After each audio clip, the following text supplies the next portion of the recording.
হেডিংলিতে বৃষ্টি বারবার খেলা থামিয়েছে, কিন্তু থামাতে পারেনি ইংল্যান্ডের রান তোলা। দ্বিতীয় দিন শেষে তাই ম্যাচের নিয়ন্ত্রণ অনেকটাই তাদের হাতে। পাকিস্তানের ১৭১ রানের জবাবে ৮ উইকেটে ৩৬৬ রান করেছে ইংল্যান্ড। লিড দাঁড়িয়েছে ১৯৫ রানে।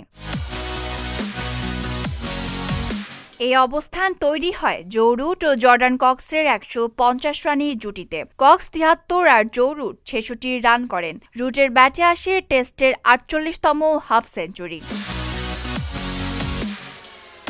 এরপর ড্যান লরেন্স ও হ্যারি ব্রুকের জুটি যোগ করে আরও ১২০ রান। লরেন্স ৫১ করে ফিরলেও সেঞ্চুরি খুব কাছে ছিলেন ব্রুক। শেষ পর্যন্ত ৯১ রানেই থামতে হয় তাকে।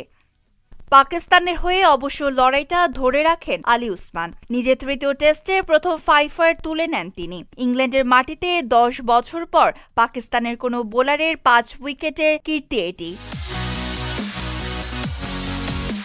দিন শেষে ১৯৫ রানের লিড নিয়ে ম্যাচে শক্ত অবস্থানে ইংল্যান্ড। তৃতীয় দিনে এই লিড আরও কতটা বাড়ে এখন সেটি দেখার বিষয়।